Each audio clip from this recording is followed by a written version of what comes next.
আচ্ছা, এই মুহূর্তে সবথেকে বড় যে প্রশ্ন তোমাদের সেটি হচ্ছে তোমাদের স্বামী বিবেকানন্দ স্কলারশিপ ২০২৬ থেকে ২৭ কবের থেকে শুরু হতে চলেছে। এই স্কলারশিপের ডিটেল ভিডিও আমি অলরেডি আলোচনা করেছি এবং তারপর থেকে তোমাদের উৎসাহ আরও বেড়ে গেছে এই স্কলারশিপে অ্যাপ্লাই করার জন্য। কারণ এই স্কলারশিপ থেকে তোমরা প্রতি বছর একটি মোটা অঙ্কের অ্যামাউন্ট কিন্তু পেয়ে থাকো প্রতি বছর। ওকে, তো চলো সম্পূর্ণ ভিডিওটিকে শুরু করা যাক। আজকের এই ভিডিওতে আমি তোমাদের সাথে আলোচনা করব যে তোমরা কবের থেকে এই এসবিএমসিএম স্কলারশিপে আবেদন করতে পারবে বা তোমাদের অ্যাপ্লিকেশন কবের থেকে কি শুরু হতে চলেছে এবং এই অ্যাপ্লিকেশন তোমাদের কতদিন পর্যন্ত চলবে অ্যাপ্লাই করাটা, ঠিক আছে?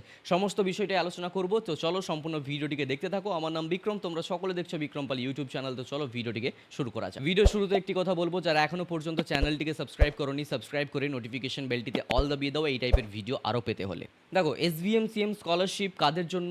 যারা যারা পড়াশুনোকে কন্টিনিউ করছে। ওকে, মাধ্যমিক পাস আউট করে যাওয়ার পর একাদশ শ্রেণীতে যারা কন্টিনিউ করছে পড়াশুনো, যারা দ্বাদশ শ্রেণীতে পড়াশোনা কন্টিনিউ করছে, যারা দ্বাদশ শ্রেণী পাস আউট করে কলেজে উত্তীর্ণ হয়েছে, হ্যাঁ, যারা আন্ডার গ্র্যাজুয়েশন পাস আউট করে গেছে এবং পোস্ট গ্র্যাজুয়েশন উত্তীর্ণ হয়েছে তাদের জন্য, যারা পোস্ট গ্র্যাজুয়েশন পাস আউট করে গিয়ে পিএইচডি লেভেলে পড়াশোনা করছে তাদের জন্য, তারা ৯৬,০০০ টাকা করে পায় বছরে, ঠিক আছে? তো মূল কথা এটাই যে তোমরা যদি তোমাদের পড়াশুনোকে কন্টিনিউ করো তাহলে তোমরা এই স্কলারশিপটিকে পাবে। ওকে, বাদবাকি এলিজিবিলিটি ক্রাইটেরিয়া তো রয়েছে, সেই বিষয় নিয়ে তো আলোচনা অলরেডি করেছি। আমি আই বাটনে বা ডিসক্রিপশনে লিঙ্ক দিয়ে রাখলাম, তোমরা দেখে নিতে পারো এসবিএমসিএমকে নিয়ে। বোঝার বিষয় এইটাই যে তোমরা যদি তোমাদের পড়াশোনাকে কন্টিনিউ না করো তাহলে তোমরা এই স্কলারশিপটাকে পাবে না। এখন তোমরা প্রশ্ন করবে, দাদা একই কথা বারবার কেন বলছো? বিষয়টা একটু ভালো করে যদি আমরা বুঝি তো সেই ক্ষেত্রে বলতে পারি, তোমাদের নেক্সট ক্লাস যদি কন্টিনিউ না হয় এখনও পর্যন্ত তাহলে এই স্কলারশিপ কিন্তু এখনও থেকে আবেদন শুরু হবে না। সমস্ত স্টুডেন্টরা কি একাদশ শ্রেণীতে উত্তীর্ণ হয়ে গেছে? উত্তর আসবেন না। এখনও কি সমস্ত স্কুলে প্রক্রিয়াটাও শুরু হয়েছে? উত্তর আসবেন না।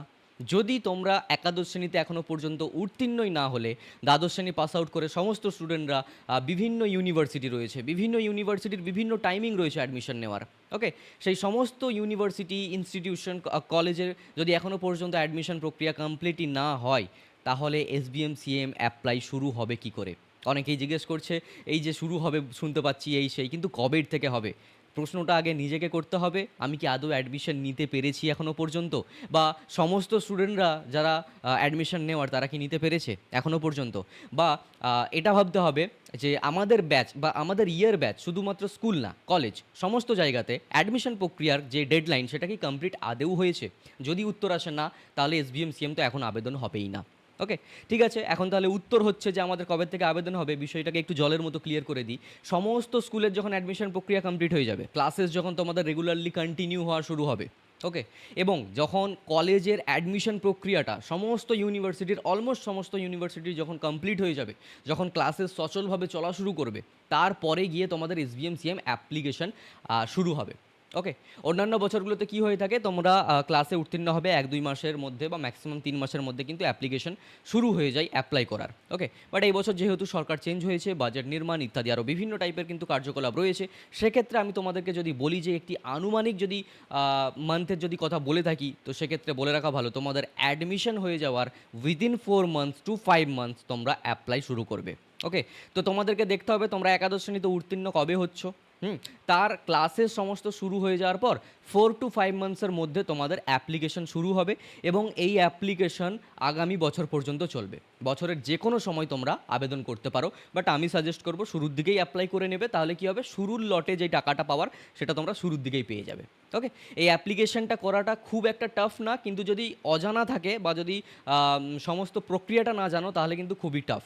এবং বাড়িতে বসেই তুমি আবেদন করতে পারবে, কোনো সাইবার ক্যাফেতে যেতে হবে না, কোথাও কিচ্ছু করতে হবে না, নিজের মোবাইল ফোন থেকেও তুমি আবেদন করতে পারবে। ওকে, তো যখন অ্যাপ্লিকেশন শুরু হবে আমি তোমাদের জন্য তো ডেফিনেটলি ভিডিও বানিয়ে দেবো, কিন্তু সব থেকে প্রথম যেটা জরুরি সেটা হচ্ছে গিয়ে তোমার সমস্ত ডকুমেন্টকে রেডি করে রাখা। এবং ব্যাংক ডিটেলসটা এবং ইনকাম সার্টিফিকেটটা খুবই ভাইটাল, এবং এই জিনিসগুলোকে নিয়েও আমি একটি ডেডিকেটেড ভিডিও বানিয়ে দেবো। তোমাদের যদি প্রয়োজন থাকে তাহলে কমেন্টে আমাকে জানাও যে এসবিএমসিএম সহ অন্যান্য স্কলারশিপগুলিতে যেই ডকুমেন্টগুলোকে লাগবে সেই ডকুমেন্টগুলোকে তোমরা রেডি করে কিভাবে রাখবে, যাতে যখনই অ্যাপ্লিকেশন শুরু হবে তোমরা সঙ্গে সঙ্গে অ্যাপ্লাইটুকু করতে পারো। ওকে, যদি ডিমান্ড থাকে কমেন্টে আমাকে জানাতে পারো। সো আশা করি তোমরা সকলেই বুঝে গেছো যে তোমাদের স্বামী বিবেকানন্দ স্কলারশিপ কবে থেকে কি শুরু হতে চলেছে। ওকে, সো এই ভিডিওটা ছিল এই পর্যন্তই। যদি তোমাদের ডাউট ক্লিয়ার হয়ে থাকে অবশ্যই আমাকে জানিও কমেন্টে। যদি কোনো ডাউট থেকে থাকে সেটাও আমাকে জানাতে পারো কমেন্টে। আর ইনস্টাতে কি চাইলে গিয়ে ফলো করতে পারো, ডিসক্রিপশনে লিঙ্ক রয়েছে। যাওয়ার আগে চ্যানেলটিকে সাবস্ক্রাইব করতে একদম ভুলবে না, ভিডিওতে লাইক দিতে ভুলবে না, আর বন্ধুকে শেয়ার করতে একদমই ভুলবে না। Okay, thank you so much to all of you. By.